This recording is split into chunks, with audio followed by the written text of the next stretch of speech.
Sejarah dunia sering mengajarkan bahwa universitas lahir di Eropa. Oxford, Bologna, Paris. Nama-nama itu berulang kali disebut sebagai awal peradaban ilmu. Namun, berabad-abad sebelum lonceng Universitas Eropa berbunyi, sebuah pusat ilmu telah berdiri megah di Afrika Utara. Bukan didirikan oleh raja, bukan oleh paus, dan bukan oleh kekaisaran, melainkan oleh seorang perempuan Muslim.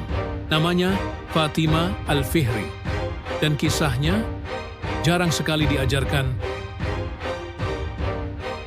Fatimah Al-Fihri lahir sekitar tahun 800 Masehi di kota Kairouan, wilayah yang hari ini dikenal sebagai Tunisia.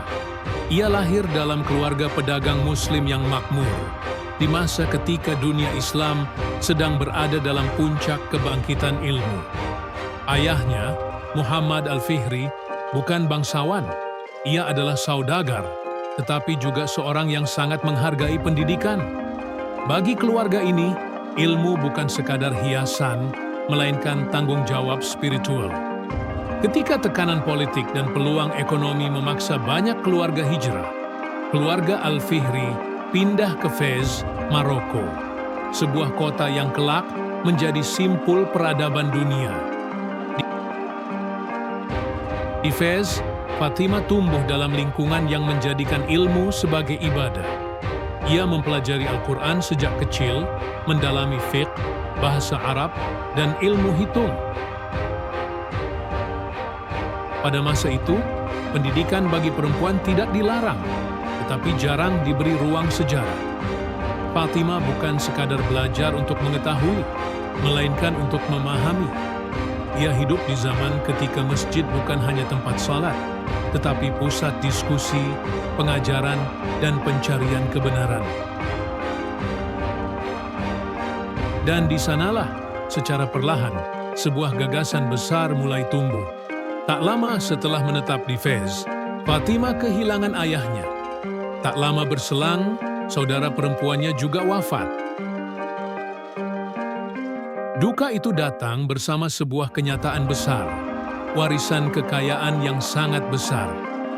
Di masa ketika kekayaan adalah jalan menuju kekuasaan, Fatimah mengambil keputusan yang tak biasa. Ia tidak membangun rumah mewah. Ia tidak mencari status sosial. Ia memilih membangun sesuatu yang tak bisa dihancurkan oleh waktu. Ia memilih membangun ilmu. Pada tahun 859 Masehi, Fatimah Al-Fihri memulai pembangunan sebuah masjid yang kelak mengubah sejarah dunia, Al-Qarawiyyin. Namun Al-Qarawiyyin tidak dibangun hanya sebagai tempat ibadah. Sejak awal, tempat ini dirancang sebagai pusat pembelajaran. Konon, Fatimah berpuasa sepanjang masa pembangunan, sebuah bentuk niat spiritual yang mendalam. Setiap batu yang diletakkan bukan sekadar bangunan, melainkan janji kepada masa depan. Pelajaran mulai diajarkan di sana. Fiqh, matematika, astronomi, bahasa, filsafat, dan ilmu kedokteran. Tanpa sadar, Fatimah telah menciptakan apa yang hari ini kita sebut universitas. Berabad-abad kemudian, Al-Qarawiyyin melahirkan dan mempengaruhi tokoh-tokoh besar, Ibnu Khaldun, Al-Bitruji, Maimonides.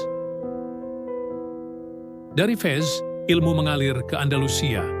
Dari Andalusia, ilmu masuk ke Eropa. Universitas-universitas Eropa lahir, membawa metode, kurikulum, dan semangat yang jejaknya bisa ditelusuri hingga Al-Qarawiyyin. Namun satu hal tidak ikut terbawa, nama Fatimah Al-Fihri. Dalam sejarah Barat, universitas tertua disebut Bologna atau Oxford. Nama Al-Qarawiyyin sering dikecilkan, bahkan dipisahkan dari makna universitas itu sendiri.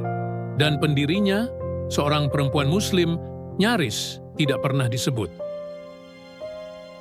Bukan karena bukti kurang, tetapi karena narasi sejarah memilih siapa yang layak diingat. Fatimah Al-Fihri wafat tanpa patung, tanpa gelar kebangsawanan, tanpa buku autobiografi. Namun ia meninggalkan sesuatu yang jauh lebih abadi. Sebuah lembaga pendidikan yang terus hidup lebih dari 1000 tahun. Sebuah bukti bahwa ilmu bukan milik satu bangsa, satu gender, atau satu peradaban. Ketika dunia bertanya di mana universitas pertama berdiri, jawabannya bukan di Eropa. Ia berdiri di Fez, dibangun oleh seorang perempuan, dan namanya Fatimah Al-Fihri. Jika kisah ini baru kamu dengar hari ini, itu bukan kebetulan. Subscribe Ruang Garis Waktu, karena sejarah tidak pernah benar-benar hilang. Ia hanya menunggu untuk diceritakan kembali.